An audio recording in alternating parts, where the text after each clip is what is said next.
Today, staff at Brainerd's Sexual Assault Services compiled letters containing horrible memories from victims of sexual abuse. Thomas Richard Erickson of Nisswa recently pled guilty to 3 counts of second-degree criminal conduct.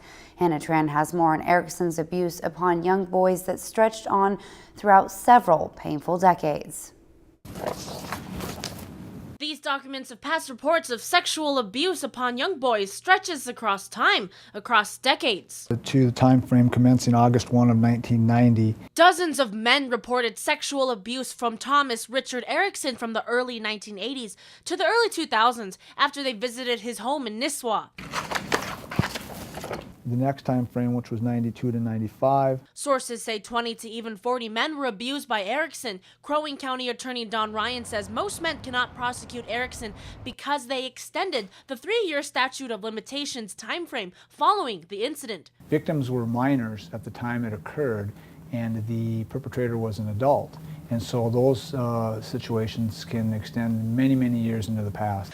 The outside of Erickson's house may have been inviting to boys in the past. There were toys and other activities that any boy would be excited about. But inside is a mystery that still haunts some of those boys to this day. If you look at it from the perspective of as an adult, we have coping mechanisms that we develop based upon our experiences, positive and negative.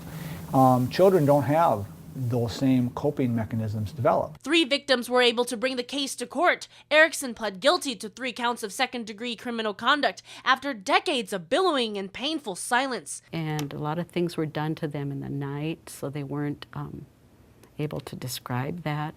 And they suffered in silence because nobody knew it was happening to other people at the same time. The stigma and silence is beginning to subside. Revisiting a dark past may come to a resolution. Hannah Tran, Lakeland News. Erickson will be in supervised confinement for 50 months or 2/3 of his 75-month sentence. The judge will impose a 5-year supervised probation that will start once he's released from prison. If you've enjoyed this segment of Lakeland News, please consider making a tax-deductible contribution to Lakeland Public Television.